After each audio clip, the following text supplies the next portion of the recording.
નમસ્કાર મહાદેવ. ટૂંક સમયની અંદર શ્રાવણ માસ આવી રહ્યો છે અને ઘણા લોકો આ ભક્તિના મહિનાની અંદર શ્રાવણ માસમાં કોઈ ઉપવાસ કરતું હોય છે, કોઈ એકટાણા કરતું હોય છે, કોઈ ફળ આહાર કરતું હોય છે.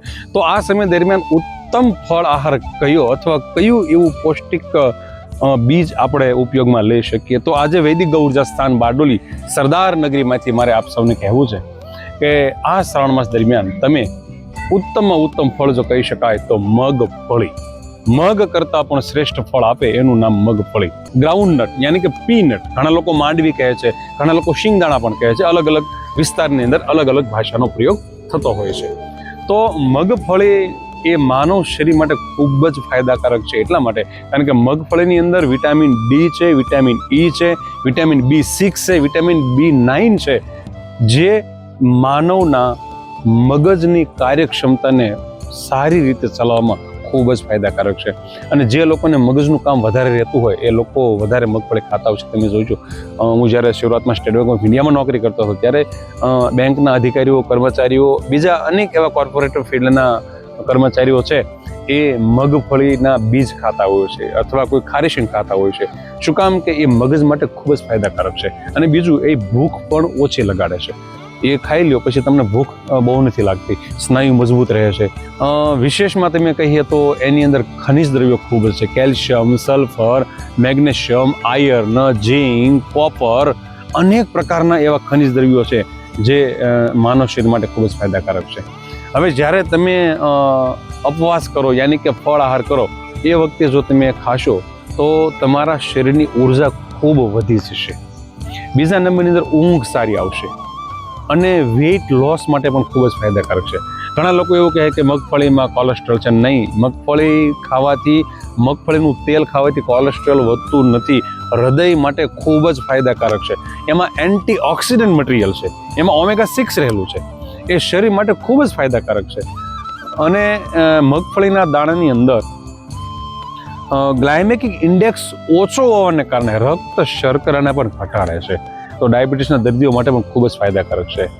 100 ગ્રામ મગફળીના દાણામાં, હું જે તમને રિપોર્ટ કહેવા જઈ રહ્યો છે કોઈ સામાન્ય રિપોર્ટ નથી, પરંતુ USDA united state department of એગ્રીકલ્ચરનો રિપોર્ટ છે કે 100 ગ્રામ મગફળીના દાણામાં 25 ગ્રામ પ્રોટીન રહેલું છે, 49 ગ્રામ ફેટ છે. હવે 49 ગ્રામ જે ફેટ છે એમાં 3 પ્રકારના ફેટ છે. 6 ગ્રામ છે એ સેચ્યુરેટેડ છે, ત્યાર પછી એમાં 24 ગ્રામ છે એ અનસેચ્યુરેટેડ છે, મોનો અનસેચ્યુરેટેડ, અને બાકીનું જે વધે છે 16 ગ્રામ એમાં પોલી અનસેચ્યુરેટેડ ફેટ છે, અને 16 ગ્રામ કાર્બોહાઈડ્રેટ રહેલું છે.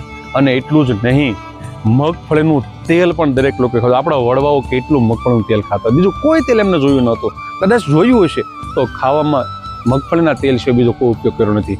અને ખૂબ તંદુરસ્ત રહ્યા છે, લાંબુ આયુષ્ય, તંદુરસ્ત આયુષ્ય જીવા છે. તો દરેકે ખાસ કરીને શ્રાવણ માસ ઋતુમાં ઈચ એન્ડ એવરી પર્સન ઓછામાં ઓછા સવારમાં, બપોરે અથવા સાંજે 50 દાણા મગફળીના ખાવા જોઈએ. ઘણા લોકોને એવું હોય કે મગફળીના દાણા ખાય તો વાયુ પણ થતો હોય છે, તો એવા લોકોએ સુગર સાથે લેવી જોઈએ.